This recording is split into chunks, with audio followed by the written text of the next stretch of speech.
No acne, perfect body, like skinny, tan, long, pretty hair, long legs.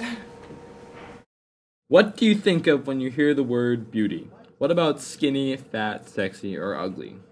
Do you think of the models you see on TV or on magazines? Or do you think of normal men and women? Do you ever wish you looked like those so-called beautiful people? How far would you go to look like them?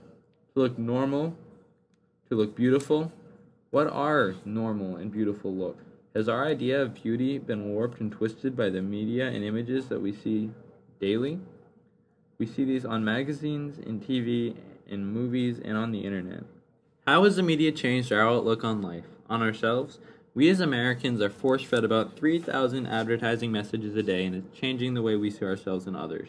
This ad epidemic has gone too far, altering photographs to almost alien proportions, giving girls the desire to be something that does not exist. We have to take stand and stop. If you've ever seen the movie Mean Girls, you know how tough it is being a teenager today, especially a girl. Kids tease each other about their clothing, hairstyle, and weight. It can damage a girl's self-esteem. The desire to be beautiful is nothing new. Media and popular trend have been around for centuries, constantly changing the way women feel about their bodies and what they will do to change them. In ancient Egypt, aristocrats applied minerals to their faces to provide color and definition. A whitening agent was also used for many centuries, composed of carbonate, hydroxide, and lead oxide. This concoction caused physical problems and resulted in muscle paralysis or death. Women with high foreheads were considered beautiful during the Elizabethan era. They plucked or shaved their eyebrows to achieve this look. In the 16th and 17th centuries, the wealthy used belladonna or deadly nightshade to make eye drops that dilated their pupils. They risked retinal damage, glaucoma, and blindness. The ideal shape and weight of a woman has changed throughout history. Through published information, women were informed between the 1910s and the 1950s that exercise, diet, and the proper use of cosmetics could make them more attractive. Today, a bust size that is large and a round but not large posterior are found attractive. People, Woman's Day, Cosmopolitan, Glamour, 17. All of these popular magazines are full of advertisements for beauty products. Makeup, shampoo, perfume. These ads feature pictures of beautiful people, impossibly beautiful people. The reason that these people look so unreal is that they aren't real. These are photographs of attractive people that are edited on a computer until they are completely angelic. These people make average men and women feel like they aren't good enough. I think a lot of students don't realize that the photos that they see in music videos or on magazines or in media and other places have been altered, and so they're striving to be someone that's really not out there, and that perfect person really doesn't exist.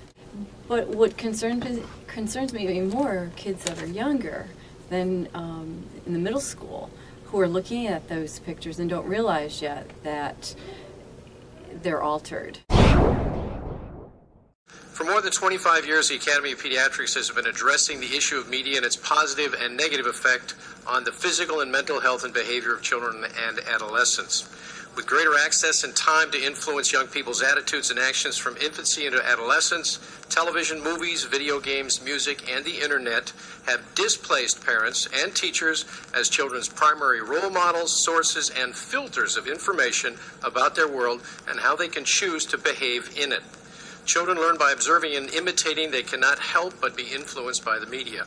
Media are a significant part of our lives and have much to teach, but some media messages are negative and can be harmful to children.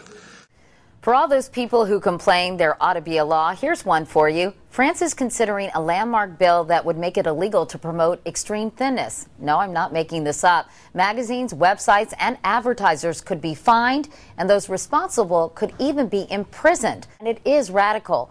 Ultimately, the courts probably shouldn't define what is or isn't a healthy self-image. Every parent has to teach kids to accept themselves, but also stay fit, so they can have a fighting chance to just say no to being rail thin and just say yes to healthy. It's just the younger kids that might not have the knowledge that are really starting either eating less, which would be unhealthy for them as they're growing, just thinking that they need to be someone that they're not. At least 8 million Americans suffer from anorexia or bulimia, diseases with the highest mortality rates of any mental illness. 20% of people with anorexia will die prematurely. 95% of those with eating disorders are between 12 and 25. So why are young people killing themselves to be thin? Scientists are still learning about the biological causes, but we do know there are social and emotional factors, from low self-esteem to a culture that's obsessed with a perfect body. Many teenagers are affected by anorexia. Statistics say that 95% of those who have anorexia are between the ages of 12 and 25. Many teens are not eating enough, are exercising excessively, are vomiting, and are using laxatives. Bulimia is an eating disorder that is characterized by eating binges followed by forced vomiting or excessive exercise. Approximately 2% of teenagers suffer from bulimia, and 90% of the bulimic teenagers are girls. Teenagers involved in sports are 7 times more likely to have an eating disorder than those who don't participate in sports. Little sisters at home are watching teenage girls. You know, what are they eating? Teenage girls are looking at their moms and saying, what's mom eating? And so it's really important that teenage girls are actually healthy role models for their younger sisters. That skinny model right there who's famous and has this gorgeous face and gorgeous body that we're looking at is what mommy wants to look like too, and mommy says she's fat. Somebody's got to work with these girls. We need to do primary prevention, not after the fact. You know in the back of your mind that you're never going to look like that, and you know that they have the money to get work done and they can buy whatever they want, but you still want to look like that, and you try to. You always find people like TV stars that are role models for you, and you want to look like them and you want to be like them. Like Katie said, you never will be. Since media is basically, you know, you see it everywhere. It's on the TV, in magazines, everywhere you look. There's, you know, all these people who, it kind of makes you feel like you have to be good looking to succeed. It almost makes you feel like you don't have any choice but to be this, and that's the only way you're ever going to make it. And so I'd have to say it has a bigger influence on me than anything my peers could ever.